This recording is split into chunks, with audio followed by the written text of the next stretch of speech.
Walt. Hey, thanks a lot. Steve Harmon is with us again with, the Throwback Thursday. He and Steve Connard always help us out. And once a month, we like to talk about these Throwback Thursdays. We're going to shift gears a little bit today. And good morning, Steve. Good to see you. We're going to talk about how you get this stuff. Morning, Glenn, Rob.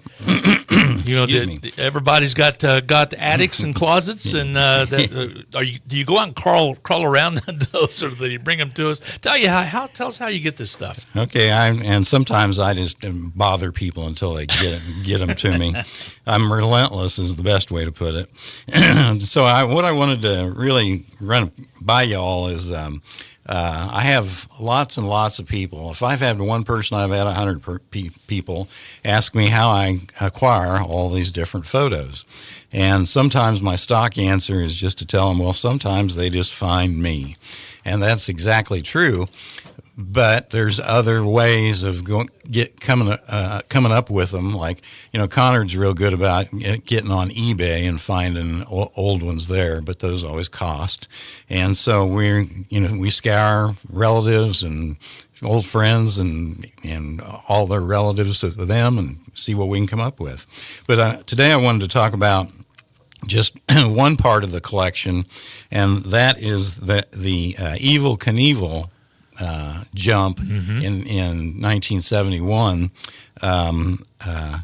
That collection is really bloomed, and it was really odd how I came across that. There's an old gal, Thalia Deck, was a caregiver for my Uncle Richard before he passed away, and I was visiting with her one day, and her parents used to own an antique store down at B in Maine, and just out of the blue, she goes, "Steve, was there ever a guy here that jumped some trucks with a motorcycle?" And I went, "Holy cow, you got some Evel Knievel pictures?" And she said, "I think so."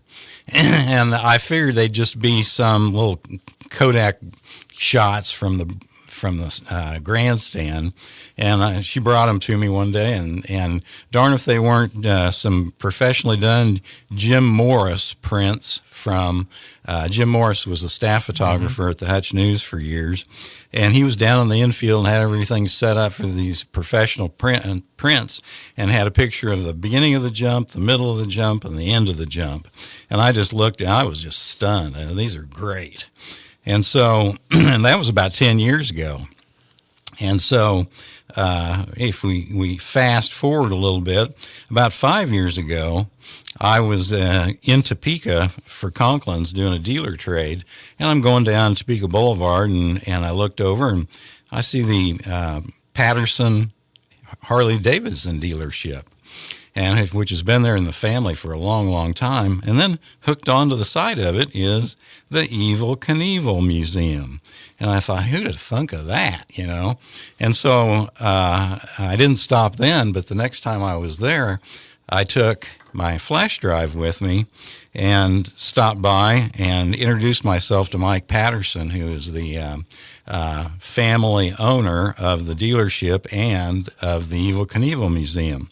And Mike was just great. He took me the nickel tour of the whole place, and we sat down in his office, and each exhibit is a specific jump that Evel did.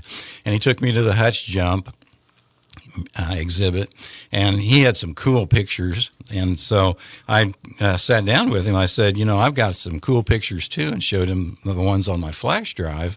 And I said, why don't we work a trade? And he traded me a whole bunch of his photos, and I traded him my 3 perfect Jim Morris photos. And, we left, and everyone was just happy. It was a win-win. So that's kind of how that can happen. Is that not only did you already have a good collection, you were able to add to your collection. Yeah, and you just get more and more that way. So after that exchange happened, it was about a year ago, and Greg Payton called me up one day, and he'd been going through the family's old 8mm movie films, and said he was in the grandstand the day that Evil did his jump, and he took his dad's Super 8 camera and did a video of it.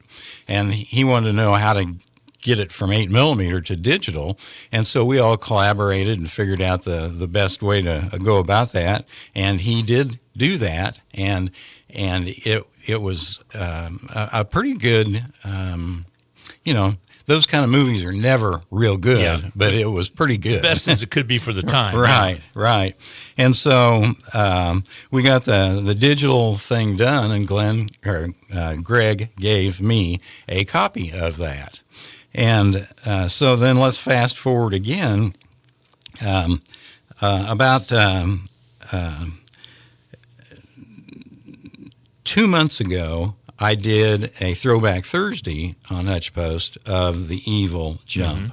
And I included that video in it, but it was way too big. So, file size was just huge.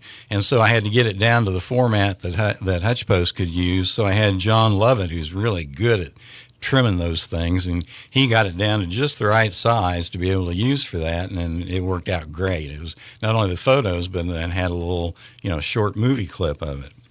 So fast forward again, about 2 weeks ago, I'm sitting there at home one night watching American Pickers, a new episode of American Pickers, and they had acquired a signage, a big, huge signage of the Evel Knievel Snake River jump attempt. And they figured that needs to find a home, the right home. And so I turned it on, I'm watching, and all of a sudden they're at the Evel Knievel Museum in Topeka with Mike Patterson. And so they talked about what the museum was all about, and the museum's getting ready to move to Las Vegas because they can get a lot more exposure that way.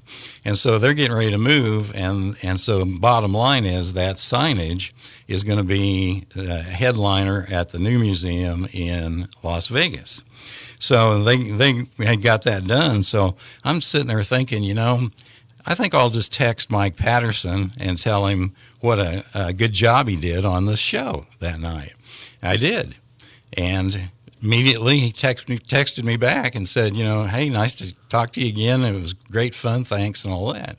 And I said, by the way, since I've seen you last, I've got an 8mm video of that jump that I haven't showed you at all. And he came back and said, I've got one of those too.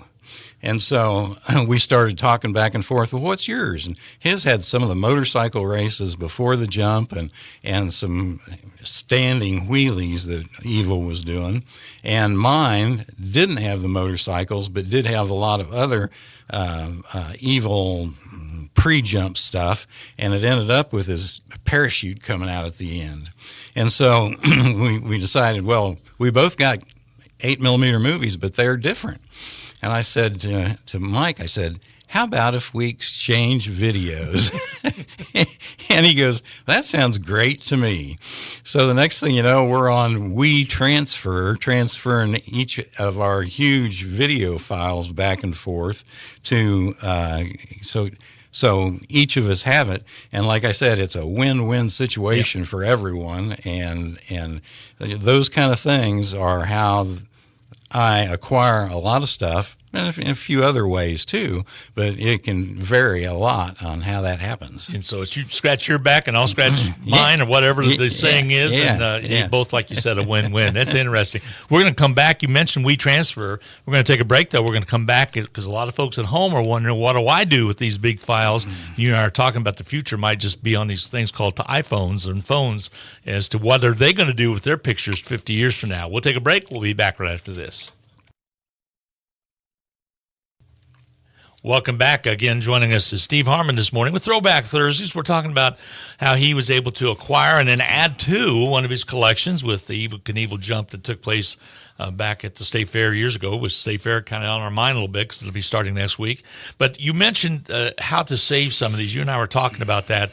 I think a lot of people go, okay, I've got Dropbox, I've got Google Drive. I use a lot of Google Drive when you have a big file. But you said there's one out there that's actually free to be able to use. Yeah, this WeTransfer one is, I guess they earn their money off their advertising. It's kind of one of those type things. So you don't have to have an account or pay for an account, and it goes through just slick as a whistle and not hard to do. So that's one way, and then like we said, Dropbox. But if you have a lot of size to any of the files, that will be a charge, as will also Google Drive. You pay for your space or whatever. What are we going to do in the future? You and I were talking about flash drives and maybe put it into a safety deposit box or something if you have some heirloom pictures that you'd want to save. But I'm concerned about 50 years from now. All the pictures I have, you're looking at it on my phone right here. Well, and I'm a stickler for all of my photos. I put them in one format, a JPEG, and then on the file I make sure and give a good description, what it is, where it is, when it was, all that, and then keep them in order, because in my case I've got so many they're even hard to find if you don't do it that way. And then try and back up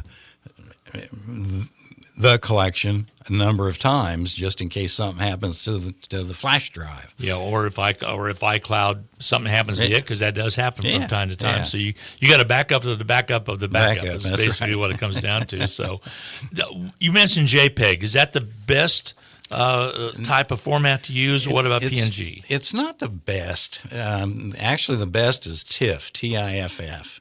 And those are really usually high res, but they take up a lot of space, a lot of file size. Mm-hmm. And unless you need them for making huge reproductions, it's really not necessary. The JPEG gives you just about as close, and it takes up a whole lot less space. I mean, like with me, when I got 5,000 photos, and if I try and get those in 5 to 10 megs, and that takes up a lot of room after a while. And that's the same way with flash drives. You have to get a pretty good size to be able to stick as many pictures as you have on that. But today, a 64 gig 3.0 flash drive is not very expensive, and that holds a lot. And that's bigger than the computers that got them to the moon, just about at the same time, type of thing. So, well, that's a whole nother show. We could talk about the JPEGs and the PNG, and like you said, TIFFs and all those that are out there that people could get a hold of you to see, hey, I got some pictures. Can we transfer them to this or transfer them to that? What's the best way to get a hold of you or Steve? Oh, just call me is good enough. 662-4177. I've had that number since 1974. So that's the easiest way to get a hold of Steve. Well, this Thursday, the one came out. It's the Hickory Stick downtown, and that's so you can see some of the pictures that you have on that. We appreciate you doing that. We also appreciate our fine sponsors that make Throwback Thursday available to everybody here, Anchor Way, Anchor Inn, as well as the Hutchinson Chamber and Stratica. Thank you, Steve. We'll talk to you guys next month. Okay. Thanks. Mm-hmm. We'll be back. Bottom half of the news coming your way at 7:30. KWBW Radio Hutchinson.